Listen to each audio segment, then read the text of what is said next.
¿Y si te dijera que México ya no necesita el Fondo Monetario Internacional?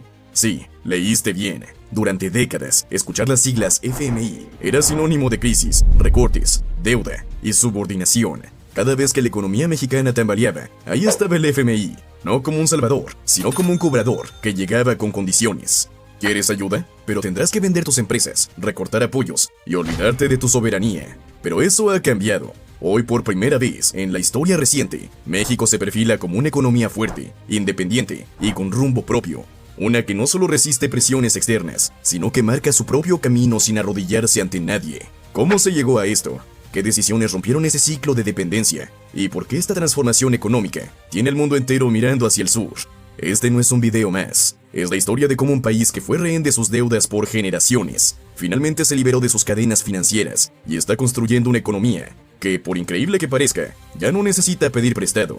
Prepárate para conocer el otro lado de México, el que no sale en los titulares, el que está dejando atrás el pasado de crisis, para convertirse en ejemplo global de soberanía económica. Lo que viene a continuación te va a dejar con la boca abierta. Para entender por qué esto es histórico, primero hay que mirar hacia atrás. Y no es una mirada cómoda, es un viaje a una época donde México no decidía por sí mismo.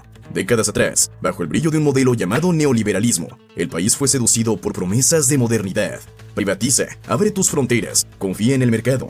El resultado fue brutal. Miles de empresas estatales se vendieron, los servicios públicos se encogieron y las decisiones importantes se empezaron a tomar fuera del país. Cada vez que llegaba una crisis, México corría a pedir auxilio, y ahí estaba el FMI, con su mano tendida, pero el puño bien cerrado, porque su ayuda venía con letra chiquita. Recortes, despidos, privatizaciones, sacrificios. El famoso error de diciembre en 1994 no solo dejó al país en ruinas, también marcó el momento exacto en que la economía mexicana fue hipotecada.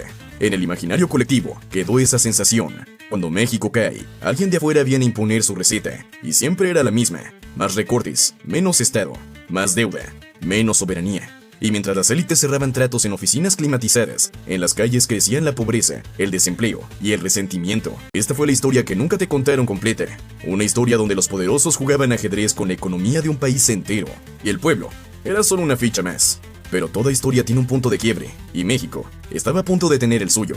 Capítulo 2. El punto de quiebre. AMLO y la 4T. Todo cambió en 2018, con la llegada de Andrés Manuel López Obrador a la presidencia. México tomó un camino que muchos creían imposible. Ya no se trataba de administrar la pobreza, ni de obedecer órdenes externas, sino de reconstruir el país desde sus cimientos. Y el primer golpe fue directo al corazón del viejo modelo. El gasto público dejó de alimentar privilegios y empezó a atender al pueblo.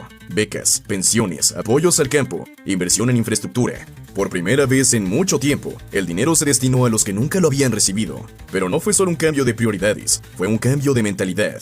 La 4T entendió algo clave: si México quería liberarse de sus cadenas, tenía que dejar de vivir endeudado.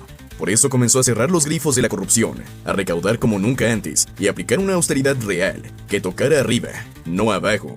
Mientras el mundo hablaba de ajustes y recortes, México hacía lo contrario, aumentaba la inversión social sin endeudarse. Y lo más impactante, funcionaba. Las finanzas se mantenían estables, el peso resistía, las reservas crecían. Era como ver a un país caminar sobre una cuerda floja, pero sin caerse. México ya no necesitaba al FMI. Sí, aquel país que por años fue visto como dependiente, ahora empezaba a hablar con voz propia. Pero esto apenas era el inicio, porque lo que vendría después marcaría para siempre la historia económica del país. Capítulo número 3. Claudia y la consolidación del modelo.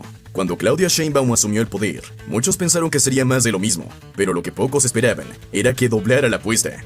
No solo continuó con el proyecto de la Cuarta Transformación, sino que lo profundizó como nunca antes. Su visión era clara: consolidar un modelo donde la justicia social y la soberanía económica caminaran de la mano. Y lo hizo con algo que los poderosos temen: disciplina fiscal con sentido social. Sheinbaum fortaleció la recaudación como un pilar clave, cerró espacios a la evasión, persiguió a grandes deudores y puso orden en las aduanas, donde por años reinó la corrupción. Resultado: ingresos públicos más fuertes que nunca, sin subir impuestos al pueblo. Pero lo más impactante no fue eso, fue que no pidió prestado ni al FMI ni al Banco Mundial. Mientras otros países se endeudaban para sobrevivir, México financiaba sus programas con su propio dinero: escuelas, hospitales, conectividad, apoyo al campo, becas, pensiones universales, todo pagado con recursos internos. Un país que antes necesitaba respiración artificial para subsistir, ahora caminaba por sí mismo. Estabilidad en el tipo de cambio, reservas internacionales robustas, inflación controlada, todo sin recetas externas. Claudia no solo defendía una política, defendía una idea poderosa, que México podía ser fuerte, sin depender de nadie. Y mientras los organismos internacionales aplaudían con una mano y advertían con la otra, el país seguía avanzando, porque por primera vez en mucho tiempo, el modelo mexicano empezaba a ser respetado, y ese respeto estaba a punto de convertirse en una declaración histórica. Capítulo 4. México le dice no al FMI. El momento llegó. Después de décadas de dependencia, de condicionar el futuro del país a préstamos con letra chiquita, México le dijo no al FMI. Y no fue un no simbólico, fue un no con datos, con reservas, con estabilidad. Un no que se dijo con la frente en alto, no desde el colapso, sino desde la fortaleza. En 2024, el Fondo Monetario Internacional ofreció renovar la famosa línea de crédito flexible por $35 mil millones. Pero esta vez, México no corrió a firmar, no imploró, no pidió condiciones más suaves. Simplemente agradeció y no la usó, porque ya no la necesitaba. El país que en 1994 fue rescatado en medio de una crisis que lo arrodilló ante el FMI y Estados Unidos, ahora tenía control sobre su destino. No más privatizaciones forzadas, no más subordinación camuflada de cooperación internacional. Claudia Sheinbaum fue clara. Si alguna vez México necesita ayuda, será bajo sus propios términos. No venderá su soberanía por un préstamo, porque lo que está en juego ya no es solo economía, es dignidad nacional. Este rechazo al FMI no es solo una decisión financiera, es una ruptura histórica con un modelo de sumisión económica. Es el mensaje de un país que ha aprendido de sus errores y ya no está dispuesto a repetirlos. Hoy, México no le da la espalda al mundo, le da la espalda a las cadenas que lo ataron por décadas. Y lo que está construyendo ahora es algo que va mucho más allá de un balance fiscal. Capítulo número 5. La nueva posición de México en el mundo. Una economía que no depende del FMI no es solo una rareza, es una señal de poder, y el mundo lo ha notado. México ya no es ese país que pedía permiso para actuar. Hoy negocia, propone, lidera. Ha dejado de ser el alumno aplicado del neoliberalismo para convertirse en un actor clave en el nuevo orden mundial. Mientras otras economías emergentes se aferran al dólar y a las reglas impuestas por el viejo sistema financiero, México explora nuevas alianzas. China, Rusia, el bloque BRICS. Ya no son palabras prohibidas, son opciones estratégicas, porque el mundo está cambiando y México está listo para jugar en la Liga de los Independientes. ¿Y Estados Unidos? Sigue siendo un socio importante. Sí, pero ya no es el único. La diversificación de relaciones es clara. Menos dependencia, más autonomía.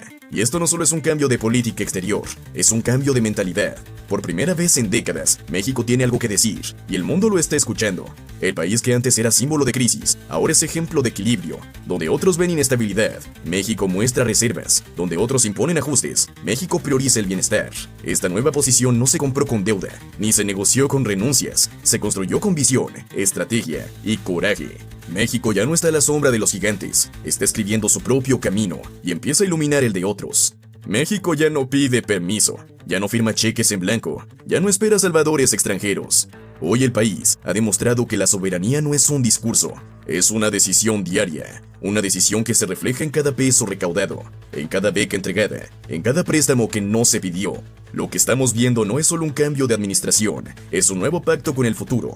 Y tú, formas parte de ese cambio, porque cuando un país se levanta, necesita que su gente también lo haga. Deja tu opinión en los comentarios, suscríbete y dale like.